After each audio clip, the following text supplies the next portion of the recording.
आनंदी मालिकेच्या आजच्या भागामध्ये आपण पाहत आहोत. आनंदी किचनमध्ये अन्नपूर्णा देवीसमोर उभी असते.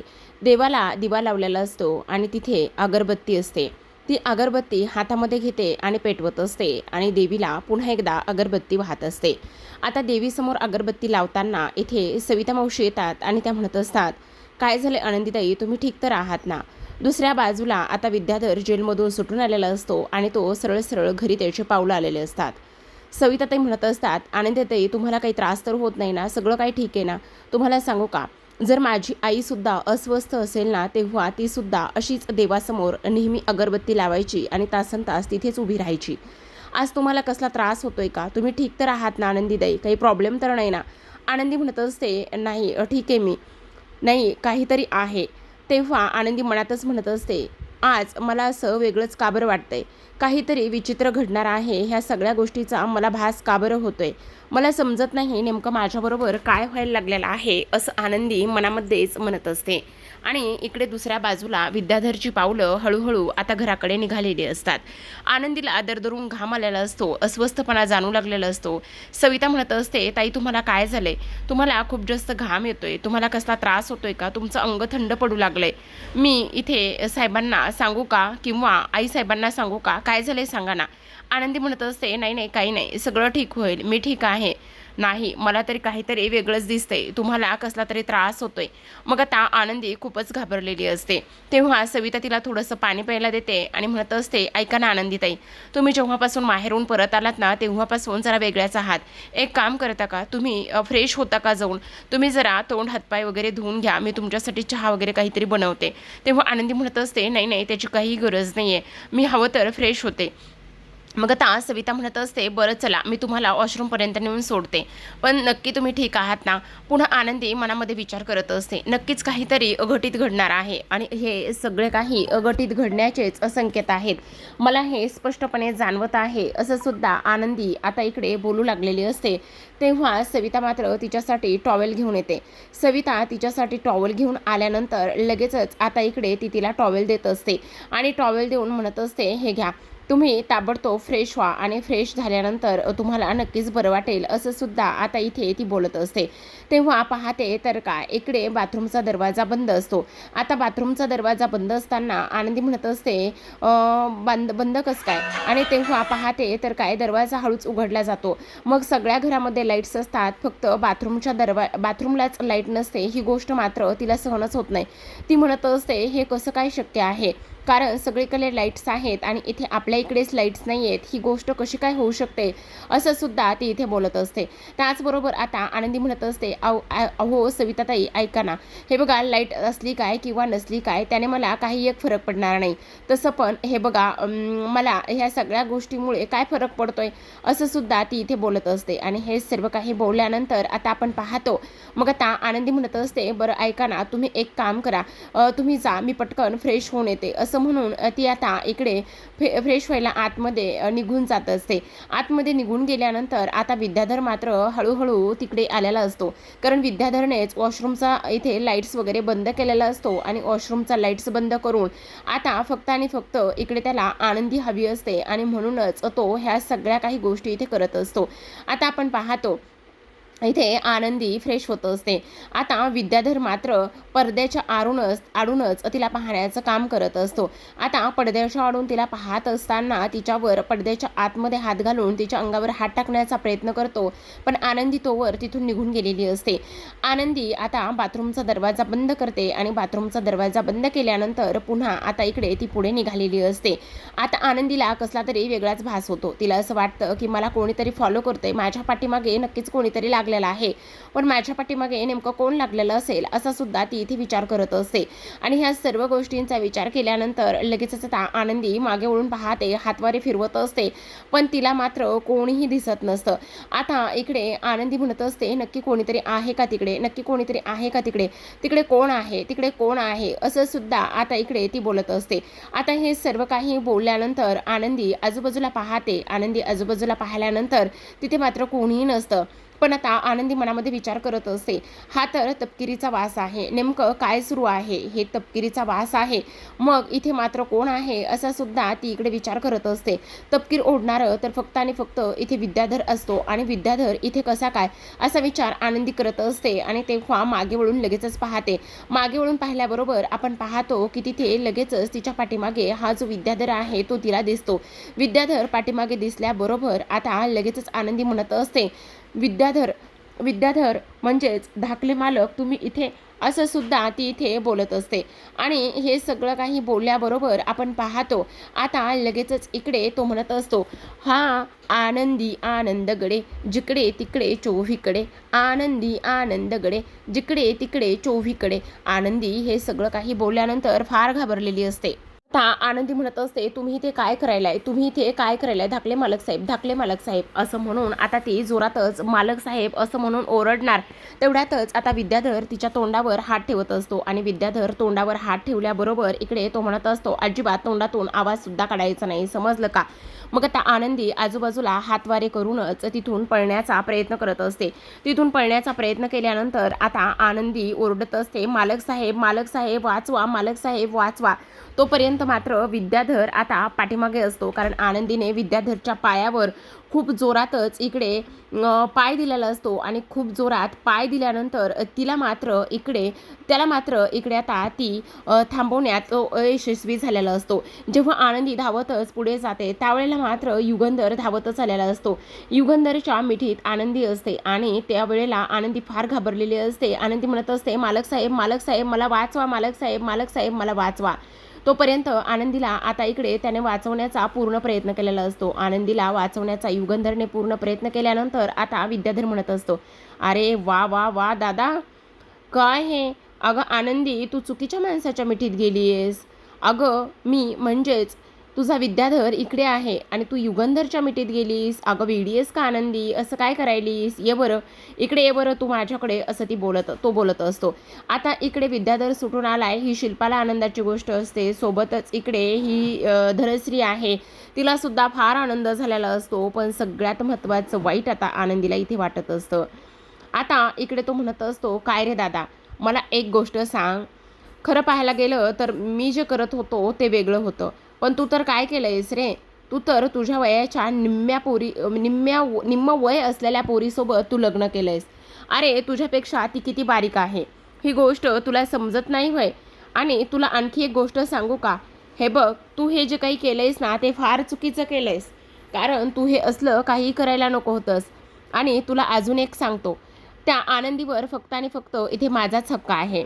अरे तू तर इथे एवढ्या गावाला मोठे धडे देत होतास आणि त्याचबरोबर तू कोणासोबत दुसऱ्यासोबत लग्न करणार नाही असं सुद्धा म्हणत होतास.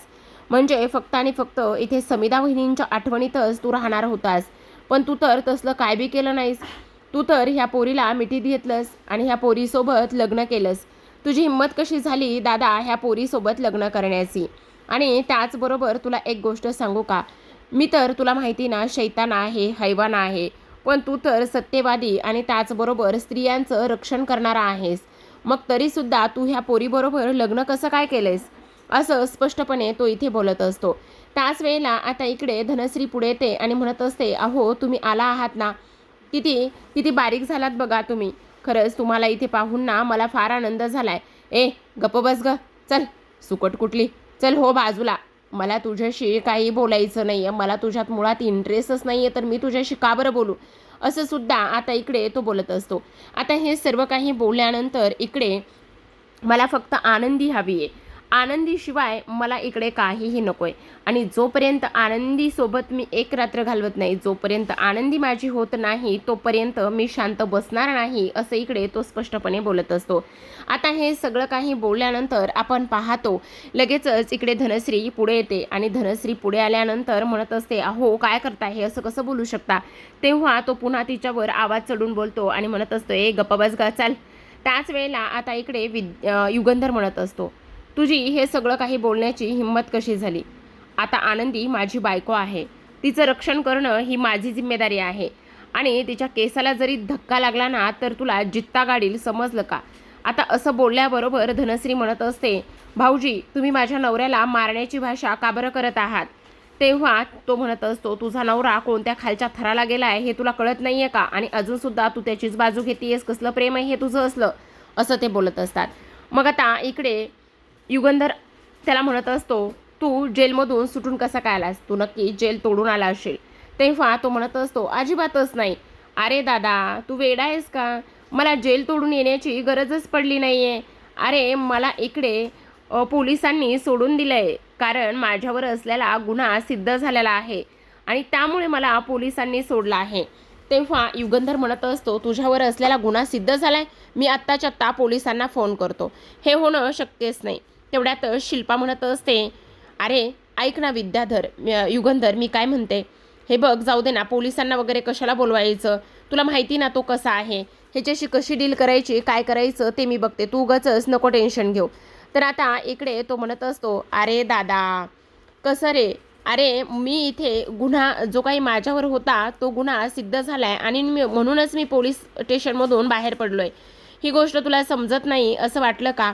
अरे ज्या व्यक्तीने माझ्यावर इथे गुन्हा दाखल केला होता त्याच स्वतः व्यक्तीनं केस मागे घेतलेली आहे आणि तिनेच इकडे त्या पेपरवर सह्या केल्या आहेत आणि म्हणूनच मी इथे जेलच्या बाहेर आलेलो आहे. ही गोष्ट तुला इथे माहिती नाही आहे का दादा, असं तो इथे बोलत असतो.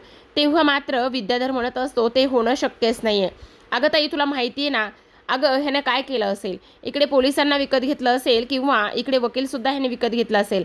हा काय काय करू शकतो आणि काय काय नाही हे सगळं मला माहिती आहे. त्यामुळे मला ह्याच्यावर कोणत्याही गोष्टीवर आणि कसल्याही ह्याच्यावर माझा अजिबातच विश्वास नाही आहे. त्याच वेळेला विद्याधर म्हणत असतो, मला माहिती होतं तुला माझ्यावर कोणत्याही गोष्टीवर विश्वास नसणार आहे आणि तुला एक गोष्ट सांगू का, मी असाच नाही रे सुटलो. त्यावेळेला आता इकडे युगंधर म्हणत असतो, हे होणं शक्यच नाही आहे, कारण त्या पेपरवर आनंदीच्या सह्या असल्याशिवाय तू बाहेर जेलमधून सुटणं शक्यच नाही आहे. मग आता इकडे युगंधर आनंदीला विचारत असतो, आनंदी खरं खरं सांग, त्या पेपरवर तू सह्या केल्यास का. आनंदी मी काय विचारतोय तुला. तेव्हा इकडे आता युगंधरचे बाबा म्हणत असतात, आनंदी बाळा खरं खरं सांग काय झाले, त्या पेपरवर तू सह्या केल्यास का आणि त्या पेपरवर सह्या केल्यास का आणि तू विद्याधरला सोडवलेस का, तू केस खरंच मागे घेतली आहेस का, सांग ना, बोल ना. मग आता विद्याधर म्हणत असतो, हो तर अहो तिनं त्या स्वतः पेपरवर सह्या केल्यात आणि स्वतः त्या पेपरवर सह्या करूनच मग मला पोलिसांनी इथे जेलमधून सोडून दिला आहे, का तर माझ्यावर कोणताही गुन्हा नाही आहे म्हणूनच सोडला आहे ना. पण दादा तुला एक गोष्ट सांगू का, आता मी आलोय ना, आता मी आल्यानंतर इकडे आनंदी फक्त माझी असणं आहे. मी माझ्या आनंदीची व्यवस्थित काळजी घेईन. काही जरी झालं ना तरीसुद्धा तिला काहीही कमी पडू देणार नाही. आणि त्याचबरोबर आणखी एक महत्त्वाची गोष्ट सांगू का दादा तुला, हे बघ तुला आणखी एक सांगतो, आता आनंदी फक्त माझी असणार आहे, हे घर माझं आहे, हे सगळं सगळं काही माझं आहे. आता युगंधरला अजूनच राग येत असतो. तो म्हणत असतो, फक्त आईला दिलेल्या शब्दासाठी आणि तिला दिलेल्या वचनासाठी मी इथे गप्प आहे, नाहीतर आतापर्यंत कधीच तुझा जीव मी घेतला असता, कळलं का. आनंदीच्या वाकड्यात जाणारा आणि आनंदीवर वाईट नजर टाकणाऱ्याला मी जित्ता सोडत नसतो. त्याचबरोबर गावातील इतर कोणत्याही परस्त्रीवर तू नजर जरी टाकलीस ना तरीसुद्धा तुला मी जित्ता सोडत नसतो, कळलं का तुला, आलं का ध्यानात तुझ्या. आता आनंदी इकडे विचार करत असते, म्हणजे शिल्पाताईंनी माझ्याकडं जे मॅरेज सर्टिफिकेट बनवायचं पेपर होते त्या पेपरवर नाही तर त्यांनी ह्या माफीनाम्यावर सह्या करून घेतल्यात का, म्हणजे शिल्पाताईंनी मला पुन्हा एकदा फसवलं आहे का, असा ती विचार करत असते. दुसरीकडे आपण पाहतो इकडे आता लगेचच शिल्पा म्हणत असते, ऐक ना युगंधर, हे बघ तू उगाचच एवढा राग डोक्यात घालून घेऊ नकोस ना, जरा शांत बस ना, काय करायचंय ते मी बघते ना माझं. आता इकडे आनंदीला सगळेजण विचारत असतात, आनंदी सांग ना, तू त्या पेपरवर सह्या केल्यास का. आता विद्याधर म्हणत असतो, ती काय सांगणार. आनंदी अगं नको घाबरूस, तुला घाबरायची वगैरे काही गरज नाही आहे आणि तू त्या पेपरवर सह्या करून मला इकडे सोडून दाखवलंयस ना आणि तुला सुद्धा मीच हवा होतो ना, मग आता तुला काळजी वगैरे करण्याची काहीही गरज नाही आहे. मग आता युगंधर म्हणत असतो, अरे तुझ्यासारख्या नीच माणसाला तर मी सोडणारच नाही, तुझ्यासारखा नीच माणूस इकडे आनंदीच्या जवळसुद्धा जाऊ शकणार नाही आहे. तुला सांगू का, मी तर तुला सोडतच नसतो. तुला मी बघ आता कसा कसा तुला धडा शिकवतोय. शिल्पा म्हणत असते, ऐक ना युगंधर, हे बघ जरा शांत बसणार आहेस का तू? एवढा डोक्यात राग वगैरे घालून घेऊ नकोस, जरा शांत बस बरं. आणि त्याचं काय करायचं काय नाही ते मी बघते, तू तुझ्या खोलीमध्ये जा बरं. युगंधर म्हणत असतो, अजिबातच नाही, मी खोलीमध्ये वगैरे कुठेही जाणार नाही. काही जरी झालं ना तरीसुद्धा मी खोलीमध्ये वगैरे कुठेही जाणार नाही आहे. कारण त्याहूनही सगळ्यात महत्त्वाची गोष्ट इथे झालेली आहे आणि ती म्हणजे की इथे फसवणूक झालेली आहे. आता इकडे तो सतत विचारत असतो, काय झालेलं आहे सांग ना, बोल ना, म्हणजे खरं खरं सांग. इथे त्या पेपरवर सह्या. तेव्हा लगेच आता इकडे विद्याधर म्हणत असतो, वकील साहेब जरा तुम्ही येताय का? मग आता वकील साहेबांना बोलवल्याबरोबर आपण पाहतो इकडे लगेचच हा जो काही विद्याधर आहे तो म्हणत असतो, वकीलसुद्धा आहेत आणि माझ्याकडे पेपरसुद्धा आहेत, मग तेच मी तुम्हाला दाखवतो. असं बोलल्यानंतर युगंधर म्हणत असतो, ते तर तुझ्या डाव्या हाताचा खेळ आहे. सगळ्यांना इकडे तू सगळं काही सरळ करू शकतो आणि काही जरी झालं तरीसुद्धा तू त्यांचे खोटे पेपरसुद्धा बनवू शकतोस. हे काही वेगळं नाही आहे, आलं का ध्यानात? असं बोलल्याबरोबर आता लगेचच विद्याधर म्हणत असतो, तेच तर मी तुम्हाला सांगण्याचा प्रयत्न करतोय. माझ्याकडे खोटे पेपर नाही आहेत, तर माझ्याकडे काय आहे तेच मी तुम्हाला सांगतोय. काही जरी झालं ना तरीसुद्धा एक गोष्ट मात्र नीट लक्षात ठेवा. मग आता तिथे वकील आलेले असतात. जेव्हा वकील येतात त्यावेळेला आता इकडे आपण पाहतो वकील म्हणत असतात, आता ह्या पेपरवर इथे आनंदीच्या सह्या आहेत आणि इथे आनंदीने स्पष्टपणे हे जे लिहिलेलं आहे ते वाचूनच ह्यावर सह्या केलेल्या आहेत. ह्यावर असं लिहिलेलं आहे की मी आनंदी युगंधर निंबाळकर विद्याधरवर केलेल्या त्या केसची किंवा त्याच्यावर जे FIR केलं होतं ती केस मागे घेत आहे आणि हे मी माझ्या सुखुशीने करत आहे आणि विद्याधरला पोलीस स्टेशनमधून सोडवण्यासाठी माझा पूर्ण इथे सहभाग आहे किंवा माझं मत आहे. आणि हे इथे जे वकील आहेत ते आल्यानंतर वाचून दाखवत असतात आणि खाली आनंदीची सही असते. त्याच वेळेला युगंधर म्हणत असतो, पण एक मिनटं, हे सगळं काय आहे? आणि त्याहूनही सगळ्यात महत्त्वाची गोष्ट म्हणजे तुम्ही ह्या पेपरवर सही कशी काय केली? त्याचबरोबर इकडे मला आनंदीची जोपर्यंत सही दिसत नाही, जोपर्यंत मी आनंदीची सही पाहत नाही, तोपर्यंत मी अजिबातच ह्या गोष्टीवर इथे विश्वास ठेवणार नाही, असं सुद्धा स्पष्टपणे तो बोलत असतो. आता हे सर्व काही बोलल्यानंतर आपण पाहतो की इकडे तो म्हणत असतो, मला माहीत होतं तुला ह्या पेपरवर सही पाहिजे ना, तुला असं वाटतं ना की ह्या पेपरवर तुझी सही आहे की नाही ते पाहावंस म्हणून, तर मग ठीक आहे, तुला ह्या पेपरवर असलेली सहीसुद्धा मी दाखवतो. आणि त्याच वेळेला तो म्हणत असतो, मला माहिती होतं तू ह्या सगळ्या गोष्टीवर अजिबातच विश्वास ठेवणार नाहीस. असं बोलल्याबरोबर आता लगेचच इकडे त्या पेपरवर असलेली जी काही सही आहे ती सही मात्र इकडे तो पाहत असतो आणि पाहिल्यानंतर इथे युगंधरला धक्का बसतो. कारण युगंधरने आता इकडे त्या पेपरवरती सही केली, आनंदीची सही बघितलेली असते आणि आनंदीची सही बघितल्यानंतर त्याला मात्र खूपच मोठा धक्का इथे बसलेला असतो. त्याला एवढा मोठा धक्का बसतो की काही विचारू नका, त्याच्या पायाखालची जमीनच सरकते, कारण त्या पेपरवरती आनंदी अशी सही असते. मग आता इकडे शिल्पाला धक्का बसतो. शिल्पा म्हणत असते, आता उगाचच ह्याने पुन्हा आणखी पुढे जाऊन काही विचारायला नको, त्यामुळे आता इकडे शांत बसलेलंच बरं, असं सुद्धा आता इकडे तो बोलत असतो. त्याचबरोबर आपण पाहतो हे सगळं काही झाल्यानंतर आता सगळ्यात महत्त्वाची गोष्ट म्हणजे तो म्हणत असतो, आता तर इकडे ही सही आहे आणि ही सही असल्यामुळे आता तुला काय बोलायचं आहे, बोल ना. काही बोलणार आहेस का तू? ह्या सगळ्या गोष्टी बरोबर नाही बोलू शकत, कारण ह्यामध्ये स्वतः आनंदीने सही केलेली आहे, असं इकडे तो बोलत असतो. आता युगंधरने सही पाहिल्यानंतर त्याला कळत नाही नेमकं काय बोलावं काय नाही, ह्या गोष्टी मात्र त्याच्या डोक्यावरून चाललेल्या असतात. आणि तेव्हा तो म्हणत असतो, आता काय बोलू मी, कोणाला उत्तर देऊ, कसं उत्तर देऊ आणि काय सांगू, हे सुद्धा आता इथे त्याला समजत नसतं. सोबतच आपण प्रेक्षकांनो पाहतो इकडे आता आनंदी विचार करत असते की नाही, हे जे काही पेपर आहेत ना ते पेपर बदलले गेलेत आणि त्याचबरोबर हे पेपर बदलल्यामुळे इकडे शिल्पाताईने मला फसवलं आहे आणि फसवूनच ह्या पेपरवर सह्या घेतल्या आहेत. आता मला काही करून शांत बसून चालणार नाही, काहीतरी करावं लागेल असा आनंदी विचार करत असते. आता इकडे मात्र युगंधर आनंदीकडे पाहत असतो आणि तिला विचारत असतो की ह्या पेपरवर तू सही केलीस का म्हणून. तर आता प्रेक्षकांनो इकडे आजच्या भागामध्ये एवढंच. उद्याचा भाग पाहायचा असेल तर नक्की चॅनलला सबस्क्राईब करा, कारण उद्याच्या भागामध्ये आता इकडे तो म्हणत असतो, तुला असं वाटतंय का की मी खोटं बोलतोय म्हणून? मी खोटं अजिबातच बोलत नाहीये. कारण ह्या पेपरवर आनंदीची सही आहे आणि आनंदीने मात्र इकडे स्वतः त्या पेपरवर सही केलेली आहे, असं सुद्धा आता इकडे तो बोलत असतो. आता हे सगळं काही बोलल्यानंतर इथे युगंधर मात्र त्याची कॉलर पकडतो. कॉलर पकडून त्याचा गळा आवळण्याचा तो प्रयत्न करत असतो आणि त्याचा गळा आवळल्यानंतर आता इकडे तो म्हणत असतो, आनंदीच्या केसाला सुद्धा मी धक्का लागू देणार नाही, समजलं का? काही जरी झालं तरी सुद्धा तू आनंदीपासून 2 हात लांबच राहायचं, कळलं का? काही जरी झालं तरी सुद्धा जर आनंदीच्या जवळ गेलास तर मी तिचं नेहमी रक्षण करायला येईल, कळलं का? आनंदीपासून लांब राहायचं, कळलं तुला? असं इकडे तो बोलत असतो आणि त्याचा गळा आवळत असतो. सोबतच हे सगळं काही झाल्यानंतर आपण पाहतो इकडे आता दुसऱ्या बाजूला मात्र युगंधर आनंदीला विचारत असतो, आनंदी खरं खरं सांग काय झालेलं आहे? त्याचबरोबर ह्या पेपरवर सह्या कशा? मग आता आनंदी म्हणत असते, माझ्याकडे चुकून ह्या डॉक्युमेंट्सच्या पेपरवर सह्या घेतल्या गेल्या आहेत. मला जे पेपर इथे सह्या करायच्या होत्या त्या पेपरवरती सह्या नाही करून घेतल्या, तर हे वेगळ्याच पेपर माझ्यासमोर ठेवले आहेत आणि हे सगळं शिल्पाताईंनी केलं आहे, असं आनंदी स्पष्टपणे सांगत असते. आता हे सगळं शिल्पाने केलं आहे ही गोष्ट सांगितल्याबरोबर आणि मी हे पेपर न पाहता सह्या केल्यात ही गोष्ट सांगितल्यानंतर मात्र आता विद्याधरला समजणार असतं की आनंदीला दिसत नाही, आनंदी आंधळी आहे.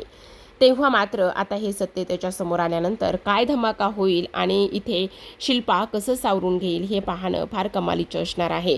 तर अशाच नवनवीन मालिकांचे अपडेट्स रिव्ह्यू जाणून घ्यायचे असतील, पाहायचे असेल तर नक्की चॅनलला सबस्क्राईब करा आणि पाहत राहा आनंदी.